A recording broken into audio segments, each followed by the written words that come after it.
Hi, deep divers. We are diving into 2 Corinthians chapter 11, looking deep into verse 30. Paul's talking about if he has to boast, then let him boast about his weakness. Why does he need to boast anyway? And why about his weakness? Why not about all the amazing things that he's accomplished? He's done so much good for the kingdom. Why can't he boast about that? When you study that verse, you really understand that it's because of two things. One, that when he boasts about his weakness, he is elevating God. So in his weakness, God is elevated and he receives strength. And also, when he is boasting in his weakness and elevating the Lord, that is drawing others into the kingdom. They are seeing who God really is. So if we're going to boast, let's boast in our weakness, less of us and more of God. Just another quick reminder, Soaker is spending time in prayer, opening his word and reading it, asking those questions, keeping his word before us, enlightenment, asking the Holy Spirit what he wants to teach us, and finally responding to the scripture. So let's start with S and spend time in prayer together. Father, we come to you once again and we thank you so much for your word. Help us to learn what you want us to learn, and help us to learn to have a humble heart and an attitude and a spirit that is pleasing unto you. We love you so very much. In Jesus' name we pray. Amen. So, let's go ahead and open up his word and read it and see what he has to say to us.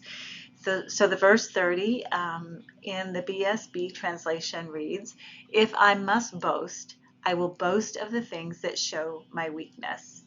I want to go ahead and read that to you in the Amplified. "If I must boast, I will boast of the things that reveal my weakness, the things by which I am made weak in the eyes of my opponents." So most of the translations did use the word boast continually throughout each translation I read, and the same with weakness. I did discover, though, that boast could be the glory in or to take pride in, and weakness could be infirmities and sufferings. The other word that really stood out to me in this verse was the word if, and when you look at it, it kind of shows the reluctancy or the necessity. So it kind of shows it's Paul saying, if I have to, like I don't really want to, but if I have to, then I'm going to boast in my weakness. So I think that was important to realize as well. And then we go and we ask questions. And that's where I did ask myself, like, why must Paul boast at all? Why does he have to boast about anything? I mean, why? Paul felt the need because of all the false teachers. He felt he needed to defend his apostleship. His need was not out of a need for himself, but for others. And I think that was critical to understand. And the more I read the scriptures, the more that really hit my heart, that the reason he had to boast, and he boasted in his weakness, was not to really try to build himself up, or yes, he was defending his apostleship, but it was because of his concern for the people, because of his love for God's people. And I think that's really powerful. So we need to understand that yes, he felt the need to defend his apostleship, and so he's going to boast, but he's still putting Christ above everything. So why boast about weakness? And it is because it shifts our focus from us to God. And that's what Paul was doing. He was shifting it off of himself and shifting the attention to the Lord. So cross-referencing, I didn't have enough page on our map for cross-referencing because it took me everywhere, and the scriptures were so amazing, and it just really helped underscore what Paul was talking about in boasting or not boasting and in weakness. And so I'm not going to read all of these to you. You can see them, but I will read a couple. I do want to read the first one, which is 2 Corinthians chapter 12, verses 9 and 10. "But he said to me, my grace is sufficient for you, for my power is perfected in weakness. Therefore I will boast all the more gladly in my weaknesses, so that the power of Christ may rest on me. That is why, for the sake of Christ, I delight in weaknesses, in insults, hardships, in persecutions, in difficulties. For when I am weak, then I am strong, because it's in him, right? Um, let's look again at a couple more. Romans 5:3-5. Not only that, but we also rejoice in our sufferings because we know that the suffering produces perseverance, and perseverance, character, and character, hope. And hope does not disappoint us because God has poured out his love into our hearts through the Holy Spirit, whom he has given us. And the last one on that page is Matthew 5:3 that says, "Blessed are the poor in spirit, for theirs is the kingdom of heaven." God's calling us to have that humble heart, a heart of humility. And I continued on and found more scriptures. You can see them there. Let's look at that Jeremiah 9:23-24. This is what the Lord said: "Let not the wise man boast in his wisdom, nor the strong man in his strength, nor the wealthy man in his riches. But let him who boasts boast in this, that he understands and knows me, God, and I am the Lord, who exercises loving devotion, justice, and righteousness on the earth. For I delight in these things, declares the Lord."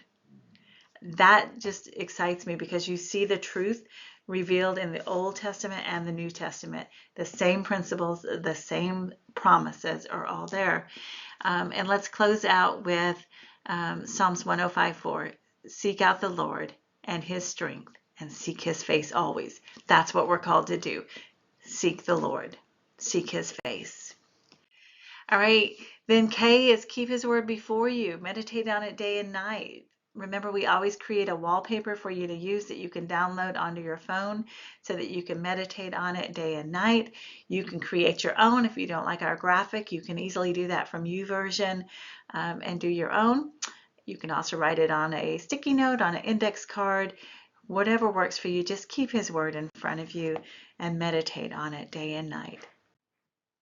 All right, this is the most important part, is letting the Holy Spirit teach us what he wants us to learn from the scripture, because we don't want knowledge just for knowledge's sake. We want the knowledge that he is pouring out into us. So E is enlighten. Holy Spirit, what do you want to show me? What do you want to teach me? And here's the lessons that I took from this passage. It's not about me. It is all about him. Every word I speak, every action I take, and every attitude I display should point back to Jesus. It must point back to him. In my moments of humbleness and weakness, he is exalted, and I am made strong. The paradox of the gospel shines here, for when I let go of my pride and my self-reliance, Christ's strength becomes my own. My insufficiency creates space for his sufficiency to be revealed. My journey is not about building my name. It's not about boasting about my accomplishments. It's about magnifying his name in all I do. It's more of him and less of me.